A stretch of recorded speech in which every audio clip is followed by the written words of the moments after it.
Kalen Ward learned early in life that humans were considered the soft species of the great Draconis Imperium, delicate, slow-lived, thin-skinned creatures allowed to work within the palace only if they proved themselves exceptionally loyal. Most humans in the Empire swept corridors, polished armor, or maintained the intricate biomechanical systems that kept draconic technology alive.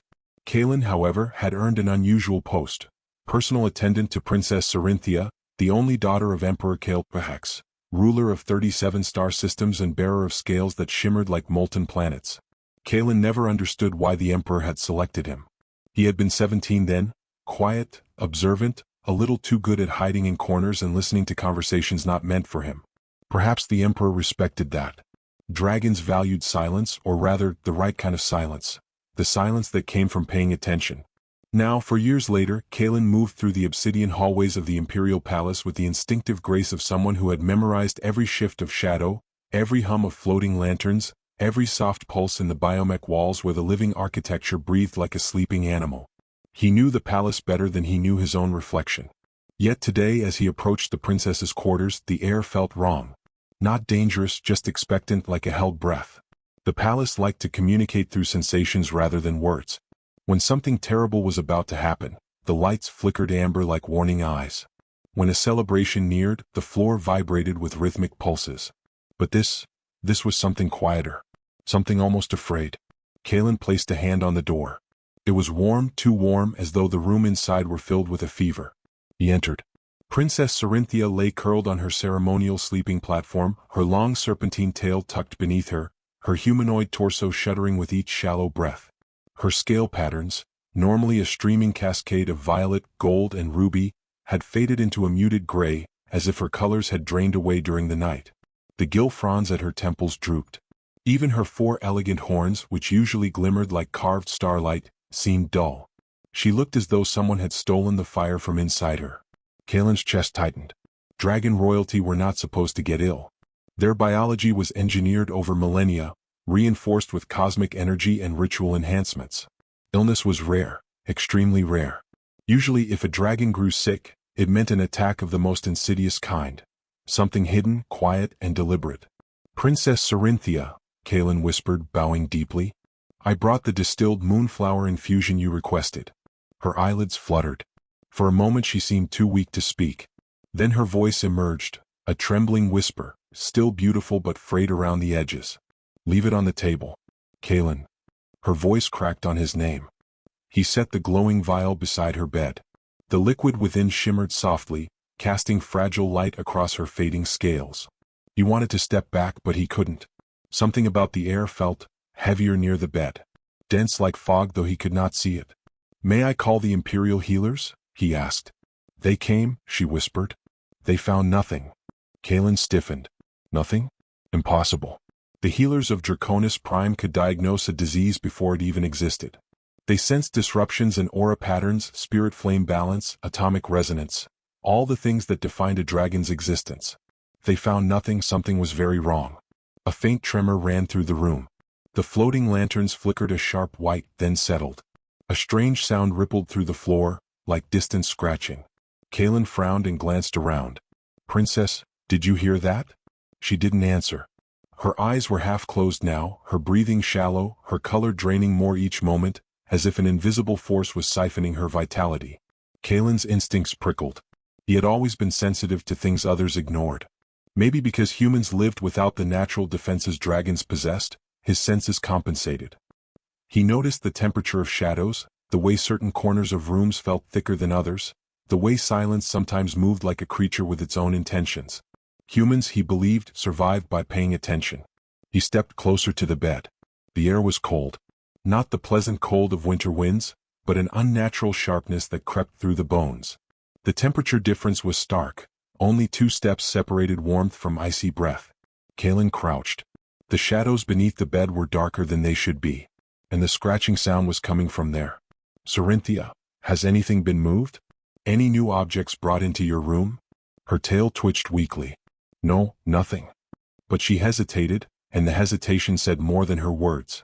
A weak, flickering memory came to her surface expression. Kalen saw it in her eyes, saw something she wasn't saying. He leaned forward, his voice soft. Princess, please. Tell me. She swallowed with visible effort. 3 nights ago, I sensed something. A presence. I thought it was just the shifting of the palace wards. But I dreamed of shadows. Something breathing under me. Kaelin's pulse thudded once hard. Did you tell the Emperor? No, her lips trembled. He would worry. He has enough burdens. Of course she hid it.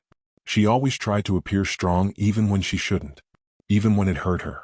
The scratching sounded again, subtle like claws dragging gently across metal. Kaelin inhaled slowly. In a palace filled with ancient wards and protective sigils, nothing should be under the bed of the only daughter of the Dragon Emperor. Nothing. Something brushed the floor, fast skittering. The princess shuddered as though an invisible hand clutched at her spine. Kaelin made a decision. Not a loud decision, not a brave one, just a necessary one. Like leaning into a storm because going backward isn't an option. He slid one hand toward the underside of the bed. The shadows recoiled. Literally recoiled, like a living thing. Kaelin froze. Every hair on his arm stood straight. The princess's eyes flew open, sudden fear piercing through her weakness. Kaelin, don't. But he had already seen it. A shape beneath the bed. A cluster of eyes. 6 of them. Maybe 8. Reflecting light that wasn't there. All staring at him. Something whispered without sound, brushing the edge of his mind. Kaelin jerked back. Cerinthia gasped, feeling the same invisible pull tighten around her chest. And in that instant, Kaelin understood the truth in a way that felt like ice spreading through his nerves. This wasn't a sickness. It was a presence. A hidden thing feeding on her. And it knew he had seen it. The lanterns flickered violently, blue then black. The palace trembled again. Kaelin stood, his heartbeat furious and cold. Princess, he said, voice steady in a way he didn't feel, I'm going to help you. Her eyes glistened with fear and trust. He braced himself because the shadows under the bed shifted softly again, as though they were smiling. And Kaelin knew. This was only the beginning. Kaelin left the princess's chamber with the unsettling awareness that the palace corridor did not sound the same as it had earlier. The humming of the bioluminescent lanterns felt sharper, like thin blades of light slicing through silence. The polished obsidian tiles reflected distorted shapes. His own outline stretched a bit too tall, his shadow dragged a step behind him even when he stopped. He was being watched. Not by people. By the palace itself. The Draconis Palace was alive in ways outsiders never truly understood. Its architecture was fused with ancient draconic biotechnology, structures that breathed, walls that whispered in low frequencies, and floor veins that carried pale streams of energy. The stronger the emotional disturbance in its halls, the more the architecture reacted. Right now, Kaelin felt the walls tightening, as if holding a secret between their ribs. He made his way toward the inner atrium where the lesser attendants gathered during breaks, but he didn't meet a single soul on the way. Not even the guards. The quietness unnerved him. Dragon corridors were never silent. Normally one could hear faint roars from distant training halls, or the heavy footsteps of armored wardens, or the low rumble of the Emperor's advisors debating in their deep, resonant voices. But today, only the echo of Kaelin's breathing followed him. Near the atrium entrance, something flickered. A slender figure stepped from the shadows. Myrak, a half-dragon attendant with scaled cheekbones and a forked tongue that flicked involuntarily when he was nervous. Kaelin, Myrak hissed softly. You look pale. Kaelin steadied himself. The princess is worse. Myrak's eyes widened, his pupils narrowing to tight slits. Worse meaning? She's fading, Kaelin murmured. And something is in her room. The forked tongue stilled. Myrak leaned closer, voice dropping to a whisper. The healers were dismissed this morning. They won't come back unless ordered. Something has the Emperor on edge. Kaelin swallowed. Do you know anything about disturbances in the palace? Myrak's expression shifted, fear layered over curiosity. Some of us sensed a strange resonance last night, like a presence moving through the lower halls. Cold. Wrong. And the wards on the west wing rippled. He paused. You saw something, didn't you? Kaelin hesitated, then nodded. Myrak's scales flattened in alarm. You foolish human. If the Emperor finds out you discovered something before the wardens did. I don't care. Kaelin's voice hardened. She's dying, Myrak. And whatever is draining her is hiding under her bed. Myrak recoiled. Under her bed? The words came out broken and nearly humorous in their shock. You're certain? Certain enough that I don't want to be alone in a room with it again. Myrak stepped back, rubbing at his arm nervously. There are creatures in this universe that thrive on life flame. parasitic entities. But none should be able to breach the Emperor's wards. Kalen exhaled slowly. Yet something did. Myrak glanced around before leaning in. If you want answers, you need to go to the one place the Emperor forbids any servant from entering. Kalen stiffened. The archive vault? No, Myrak shook his head. The Ember Repository. Kalen's stomach dropped. Myrak, that place is locked to all but highborn dragons. And to those the Emperor personally keys into the flame seals, Myrak whispered. Which, as luck would have it, includes the princess's personal servant. Kalen blinked. Why me? Because she trusts you, Myrak said simply. And the palace accepts those she trusts. The implications were heavy. The repository was where the dragons stored their most volatile relics, fragments of ancient flames that held memories, echoes, even personalities from long-vanished draconic ancestors. If something hiding under the princess's bed was connected to an old flame record, Kalen needed answers fast. Myrak glanced down the hall. I'll distract the other attendants. Go now. Kalen nodded and moved quickly, his footsteps light but purposeful. The Ember Repository was guarded by a massive door of crystallized flame. It looked like frozen fire, caught in jagged strokes of orange and white, but it shimmered as though still alive. Kalen placed his palm against the surface. It pulsed once, then slowly melted away in a dissolving swirl like smoke. Inside, the air felt ancient, thick with energy so old it hummed through his bones. Shelves and pedestals held glowing orbs, flame seals, ember crystals, each containing fragments of dragons long passed into myth.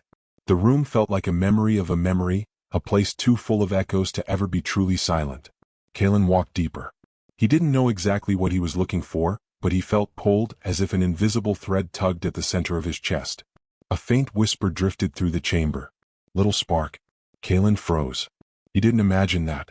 Another whisper came, thin, trembling, almost childlike. Lost, hungry, cold. Kalen followed the sound to a cracked ember crystal sitting alone on a pedestal. Its light flickered weakly, pulsing in uneven rhythms like a dying heartbeat. He stepped closer. Inside the cracked crystal was a swirling haze. Not a flame. Not a memory. Something else. Something shifting, alive but incomplete. Kalen leaned nearer. The crystal pulsed once. Twice. Then burst open. Kalen stumbled back as a wave of cold rolled out. Not wind, not energy, but a spiritual chill that froze the air in his lungs. A shape emerged from the broken crystal. A small shadow no larger than a curled hand. It hovered like smoke yet moved with intentional, fluid motions. Four tiny eyes blinked open. Then four more. Kalen felt his heart twist. It was the same kind of presence hiding under the princess's bed. The shadow creature tilted its head, studying him. Then it whispered, not with sound but directly into his mind. You saw my sibling. Kalen's breath hitched. She lies under the flame bearer, feeding, growing, we are hungry, so hungry. The creature floated closer. Kalen forced himself to stay still. What are you? He whispered. The shadow paused. Then, with a voice made of trembling cold. Forgotten fragments of a forbidden flame. Children of the eclipse ember. Born long before dragons ruled the stars. Kalen felt a deep, instinctive dread. What do you want? He asked quietly. The creature answered with chilling simplicity. To live, and to feed.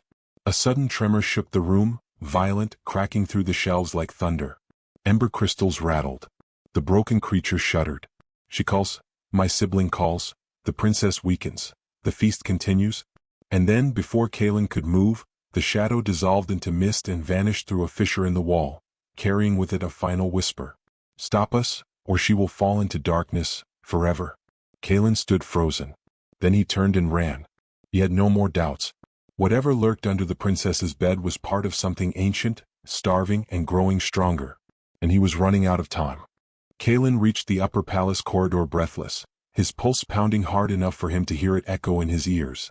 The moment he emerged from the stairwell, a sharp blast of heat washed over him.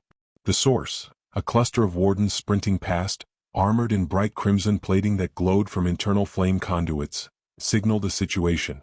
Wardens didn't run unless something was truly wrong. Kalen pressed his back against the archway as they thundered by, their heavy boots sending shockwaves along the floor veins.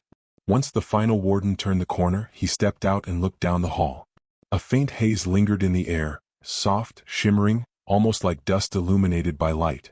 It drifted in silent spirals. It wasn't dust. It was residue from a broken ward. Kalen felt the palace's anxiety prickling along his arms like static. Whatever had been hiding under the princess's bed wasn't simply a parasite. It had the power to weaken wards, dragon wards forged under starlight and oath blood. He hurried toward the princess's wing, conscious of the new tremors that came every few seconds. The vibrations weren't violent, but they were rhythmic, like a heartbeat growing restless. The palace wasn't just trembling, it was reacting, trying to hold something back. When he reached her corridor, he froze. A figure stood outside her door. Tall, regal, scaled in a deep sapphire that shimmered like an ocean swallowing sunlight. The Emperor. Kiltijoax. Kalen had seen the Emperor before, but never this close, never without ceremonial distance or a crowd of dignitaries surrounding him. In person, the Emperor radiated a pressure like gravity, an overwhelming presence that pressed against the lungs. Even the air quivered around him. Human, the Emperor said without turning. Kalen instinctively dropped to one knee. Yes, your radiance. You were the last person to attend my daughter. Yes, your radiance. Silence crackled, a silence sharp enough to cut. Stand, the Emperor finally commanded. Kalen rose, careful not to meet the Emperor's eyes. Dragons considered direct eye contact a challenge unless invited. What did you observe? The Emperor asked, voice low, steady, almost conversational, yet the walls themselves seemed to lean in to listen. Kalen forced his voice to remain steady. The princess was weakening.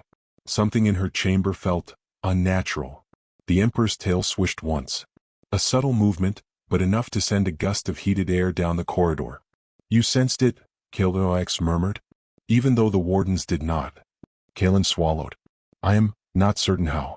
Perhaps humans perceive things differently. The Emperor finally faced him. His pupils, vertical slits glowing with molten gold, studied Kalen intensely. Tell me, he said, what you fear most. Kalen blinked. Fear radiance? Yes. The Emperor stepped closer, and the floor tiles brightened beneath each step. What is the shape of the thing that terrifies you? It was such a strange question Kalen almost forgot to breathe. He hesitated.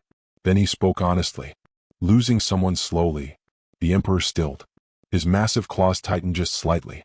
A flicker of emotion, not anger, not weakness, but something quieter, passed through the Emperor's features. She is not lost, Kilkraek said, but the words lacked conviction. He turned back toward the door. You will stand beside me as I assess her condition. I wish to see what you see. Kalen's breath caught. He hadn't expected this. Enter, the Emperor commanded. The door dissolved open. Inside, the room glowed faintly from the princess's dormant flame, a soft halo pulsing beneath her skin, dimmer now, flickering. Servants weren't allowed in the presence of the Emperor during intimate moments like these, but Kalen was beyond rules now. Cerinthia lay curled tighter than before, as if shrinking into herself. Her color was nearly drained. A faint frost clung to the edges of her horns. And beneath her bed, a deeper darkness pooled, still and silent. The Emperor approached her, lowering his massive frame to sit beside her platform. He touched her forehead lightly, and a thin ripple of flame spread from his palm across her body. She didn't react. Kiltuax's chest tightened visibly. Kalen stepped a bit closer, the cold from the bed seeping into his bones. The Emperor's voice dropped to a whisper. Cerinthia, my flame. Still silence. Kalen knew he had to speak. Your radiance, something hides there. He pointed toward the underside of the bed. The Emperor did not move. Describe it, he said. Shadow. Multiple. A presence that feeds off life. Its sibling escaped into the palace. Kiltuax retracted his hand slowly. A shard creature, he murmured almost to himself. One of the Eclipse-born. His expression darkened with ancient memory. We thought them wiped from existence. Kalen tensed. You know what it is? Not fully. But enough. The Emperor's voice hollowed. They were forbidden remnants from a fractured era. Creatures of hunger that survived by hiding in the deepest cracks of living spaces, consuming heat, flame, essence. Kalen whispered, how do we stop it? The Emperor rose, towering, his horns scraping faintly against the glowing ceiling patterns. By dragging it into light. He extended a hand. Stay behind me, human. Kilderoax crouched and pushed one claw beneath the bed. Darkness rippled violently. A hiss, high, thin, unnatural, filled the room. The Emperor's flames surged in response, but the darkness recoiled with impossible speed, spreading like ink across the wall. Kalen stepped back instinctively. The Emperor snarled, show yourself. The shadow stretched upward, twisting into a shape, small, spined, almost fragile, like a creature born half-formed. 8 eyes blinked open in 2 rows. Its mouth widened into a jagged grin. A whisper slithered across the room. "She will feed us enough to be whole." HFY roared. The entire palace shook. But before the emperor could strike, something else happened. Sarinthia woke. Her eyes snapped open, bright, terrified, pleading, and her voice cracked through the air. "Father, don't." Both Kalen and the emperor froze. The creature turned toward her, hunched, trembling with hunger. And in that suspended moment, Kalen saw something he hadn't before. A second shadow still beneath the bed. Larger. Dormant. Almost cocoon-like. The creature feeding on her was not the only threat. It was just the first. The true danger hadn't awakened yet. The chamber erupted into chaos the moment Sarinthia's cry faded. Not with noise, but with motion. The small shadow creature skittered upward along the wall panels, its limbs moving like slipping smoke. The emperor shifted into a defensive stance that made the floor veins glow brighter, reacting to his rising flame. Kalen, uncertain but determined, stepped sideways to get a clearer view of the bed's underside. The larger shape still hadn't stirred, yet there was a subtle rising and falling to its form, almost like breathing. But each second made its pulse stronger, heavier, more present. It was gathering strength. Kalen's instincts screamed that if it fully woke, nothing inside the palace would be safe. A sharp ring tore through the chamber. The emperor had summoned a flame spear, its shaft appearing in his grasp like crystallized lightning. Radiance poured from it, hot enough to fog the air. The smaller creature hissed and shifted positions quickly, darting from panel to stay out of reach. Sarinthia's voice trembled, its calling to the other one. Kalen felt his heartbeat stumble. "The cocoon isn't dormant, your radiance, it's reacting to its partner."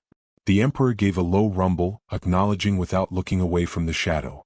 "If the second one emerges, the palace wards will collapse." Another tremor rolled through the structure, gentle but unmistakable, as if the entire palace were becoming aware of danger. The lights in the ceiling flickered, reacting to the emotional field of its inhabitants. The emperor lunged. His spear flashed upward in a spiral arc. The creature leapt, barely avoiding the strike. Flames scorched the wall, melting the carved patterns before they rapidly attempted to repair themselves. The creature landed on the ceiling and clung there like an inverted nightmare, eyes shifting between fear and hunger. Kalen saw an opening. Not to attack, but to understand. The larger creature under the bed pulsed again. It wasn't just feeding. It was synchronizing. Kalen ran to Sarinthia's side, placing himself partly between her and the bed. "Princess, can you feel anything from the one below?" She gasped. "It's pulling. Like it's inside my chest." Her voice wavered, her claws curling against the sheets. There was no flame glow in her eyes at all, only strain. Kalen whispered, "Then you're the tether." She blinked at him in confusion. He looked at the emperor. "Your radiance, your daughter isn't just being drained. She's being used as an anchor." The emperor growled without turning. "Explain." "They're incomplete creatures. They need a vessel with strong life flame to stabilize themselves as they grow. She's not just food, she's what keeps them in this realm." The emperor's grip on his weapon tightened. The ceiling creature hissed, sensing their realization. It moved faster, darting toward the door, but the emperor intercepted, slamming down a barrier of flame that filled the passage with radiant heat. "No escape," Kiltroek said. The creature shifted direction, racing down the wall toward the bed, toward the cocoon. Kalen reacted before he thought. He grabbed the nearest object, a small crystalline lamp that radiated soft warmth, and hurled it directly at the creature. It struck. The lamp shattered, releasing a burst of scattered bioluminescent fire. The creature screeched, writhing as the harmless-looking light clung to it like sticky sap. Its movements slowed for a moment, weighed down by the glowing flecks. The emperor took that moment. He thrust the spear forward. A flare of white flame filled the room. The creature let out a piercing cry, its body distorting. A hole burned through its form, causing it to collapse inward like smoke folding into itself. It fell to the floor, twitching, shrinking, turning into thin wisps. But before it evaporated completely, a tendril of darkness shot from its unraveling body and plunged under the bed. Straight into the cocoon. The pulse under the bed immediately intensified. Sarinthia cried out and clutched her chest, pain searing through her expression. Kalen grabbed her hand instinctively, grounding her. The emperor roared, this time not in fury but in fear. The cocoon tore open. A shockwave rippled through the room, so cold it made Kalen's joints ache. The lights died momentarily. The walls dimmed. The air thickened as if the room were sinking into deeper gravity. When the darkness withdrew, a larger figure rose. It was taller than Kalen but not solid. Its form flickered like a living eclipse, patches of shadow stitched together by lines of faint red light. Its eyes, 8, arranged in patterns that hurt to look at, opened and focused on Cerinthia. It whispered, voice like multiple echoes layered together. "We are complete, thanks to her." Kalen immediately stepped between them, despite the creature towering over him. "You won't touch her." The creature tilted its head. "You offer yourself? Your warmth is small, thin, but defiance is flavor." A tendril extended toward him. The Emperor's spear intercepted in a burst of flame, blocking the path. Kelturoax's voice thundered. "You will not take what is mine." The creature recoiled, then began expanding, its form widening like a blooming void. Lines of red deepened. The Emperor's flame flickered under the pressure. It wasn't attacking. It was draining the room. Kalen felt the oxygen thinning, his vision blurring. The creature whispered again, this time in a lower, deeper harmony. "Your palace breathes, and we will make it still." Something snapped in Kalen. He grabbed the broken lamp's glowing residue from the floor. It clung to his skin like trembling fireflies, and without hesitation he pressed it against the creature's spreading shadow. Light spilled in every direction. The creature recoiled sharply, its form destabilizing, flickering harder than before. The Emperor seized the opening. "Now!" He summoned a vortex of flame, gold, white, and sapphire, and hurled it directly into the creature's core. The blast shook the chamber so violently that cracks appeared in the ceiling. The creature screamed as its form twisted inward, collapsing on itself like a collapsing star. Kalen fell backward. The Emperor shielded Cerinthia with his wings. The darkness contracted, collapsed, and finally vanished. Only a thin scorch mark remained on the floor, pulsing faintly like the dying echo of a heartbeat. A long silence followed. Then the princess exhaled, slow, exhausted but alive. Kalen sank to his knees. But the Emperor's expression did not soften, because the scorch mark was growing again. The palace corridors carried an unusual depth in the late hours of the night, a silence unheard on ordinary days. As if the entire empire had paused to breathe, as if Andrus's own heart had done the same. He was not standing before royal guards anymore, nor surrounded by imperial physicians arguing over impossible cures. He now stood before a door that felt heavier than all the others that night, the royal council hall. Inside, decisions waited, ones that would echo for centuries. When he pushed the door open, the air felt ancient, as though forgotten ages had turned to dust and risen again in the form of emotions. Dozens of torches lit the room around the imperial throne, but their flames trembled strangely, perhaps from fear, uncertainty, or fate itself shifting. Diana stood in the center. Still weak but upright. There was a new gravity in her presence. She was no longer the sick princess of earlier days. She now carried the weight of a deeper truth. Emperor Drayax stepped forward with heavy, deliberate strides.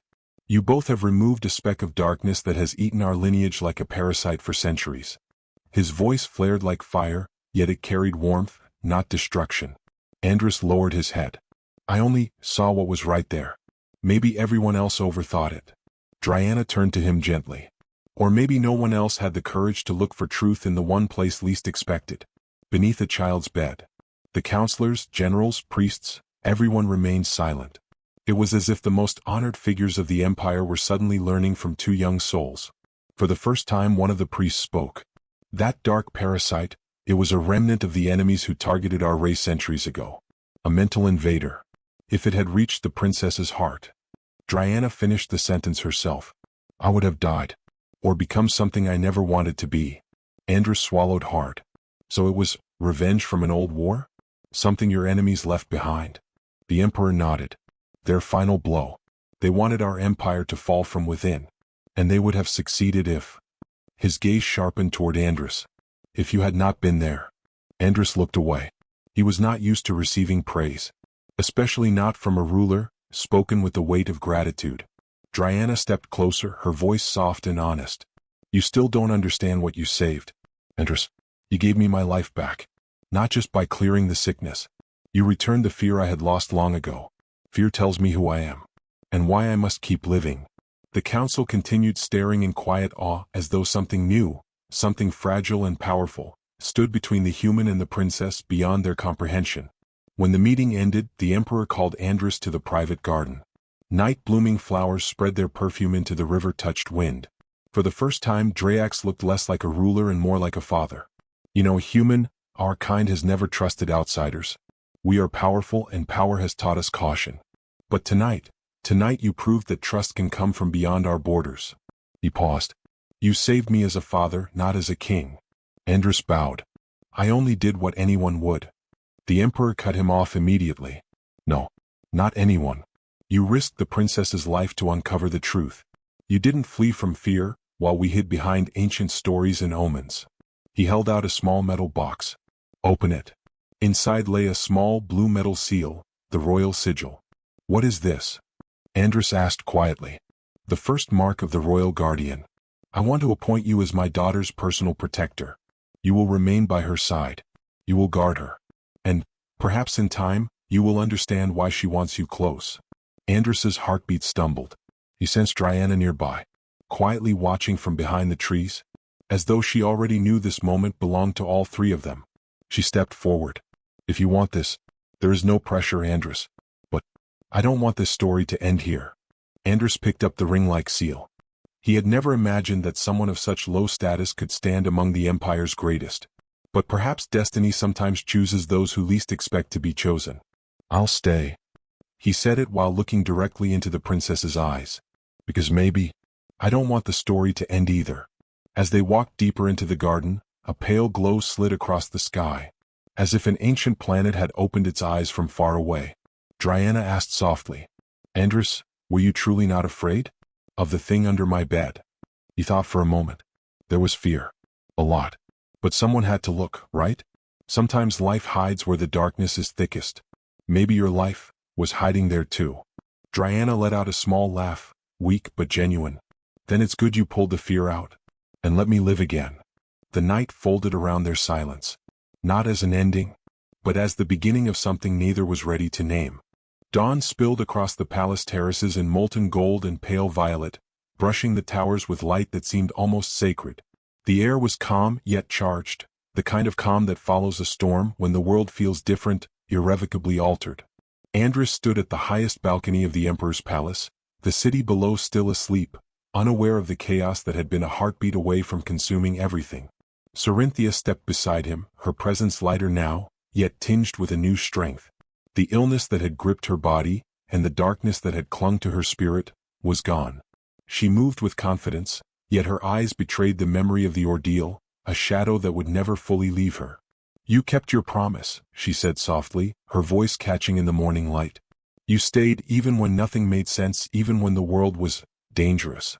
Andrus looked out over the city, his mind tracing the events of the past nights, the shadows that slithered from beneath the princess's bed, the cocoon that had almost swallowed her life, the emperor's fiery wrath, and the final confrontation that had demanded everything from both him and the dragon royalty. I did what anyone should, he said, though he knew it wasn't true. Humans were rarely brave in the face of cosmic darkness. But something had shifted, something in him had risen to meet it. I didn't think of myself. I thought of you. Cerynthia smiled, and it was a smile that seemed to hold the warmth of 1,000 suns. That's what makes you human. The emperor approached behind them, his towering form both regal and paternal. His scaled hands rested lightly on the balcony railing, the glow of residual flame reflecting in his golden eyes. You have proven something that even the greatest of my ancestors never understood, he said.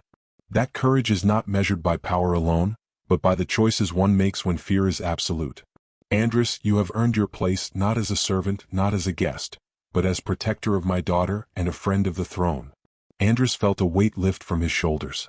For the first time, the gulf between human and dragon didn't feel insurmountable.